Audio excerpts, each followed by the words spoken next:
Hello everyone, welcome back to my সাদামাটা blog. তো দেখো, দিনটি ছিল পয়লা বৈশাখের দিন। আমরা তো সকাল সকাল উঠে সবাই রেডি হয়ে গেছি নতুন জামা পরে, যেহেতু আমাদের বাড়িতে হচ্ছে গণেশ পুজো।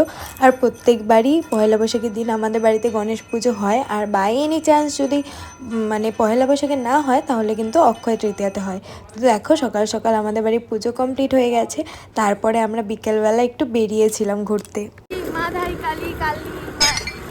মাধাই কালীর মেলাতে চলো, তোমাদের সাথে সবকিছু শেয়ার করবো। তার আগে যাবো বাড়িতে।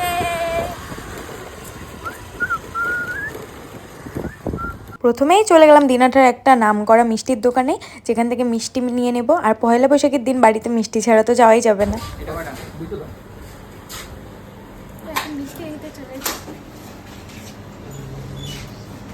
এটাই হয়তো মেয়েদের জীবন, তাই না? যে রাস্তা দিয়ে আগে প্রত্যেক দিন যাতায়াত করতাম, আজকে সেই রাস্তায় ঘুরতে এসেছি। এটাও সত্যি অনেক বড় ব্যাপার। আর এই রাস্তাটা, এটা হলো দিনাঠার প্রায় লোকেরই প্রিয় জায়গা বলা যেতে পারে। এত মানে গাছপালা দিয়ে ভর্তি, আর বিকেলবেলা জায়গাটা এতটা সুন্দর লাগে, মনোরম পরিবেশ, বেশ সুন্দর লাগে জায়গাটা। আর আমার তো খুবই ফেভারিট। তো ফাইনালি কিন্তু চলে এসেছি আমাদের যেখানে আসার মেইন উদ্দেশ্য ছিল।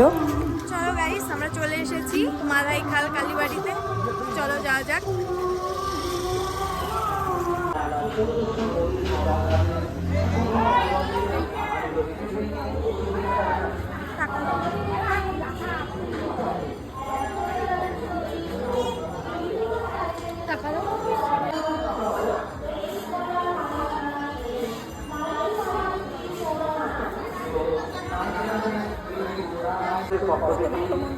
জুতোটা বই না, সামনে সামনে যায়।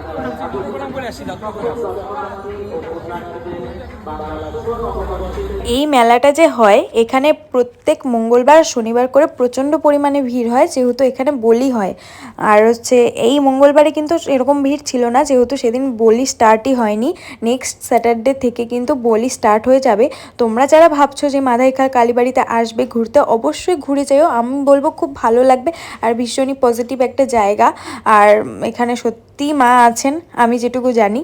আর তোমরা দেখো, তোমরা যদি কোনো আর কি মনস্কামনা থাকে বা থাকে না কোনো মানসিক টানসিক, তার জন্য কিন্তু এখানে নাম্বার টাম্বার দেওয়া আছে, এখানেই যোগাযোগ করতে হবে।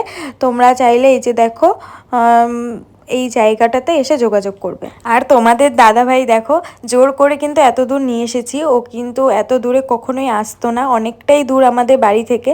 তো ও ফার্স্ট টাইম আমার সাথেই এসেছিল, এই নিয়ে ও 3বার আসলো। তো এসে কিন্তু অনেক ভালোই লাগে নাকি এখন ওর। তো আমরা চেষ্টা করব প্রত্যেক বছর বছর যেন একসাথে আসতে পারি।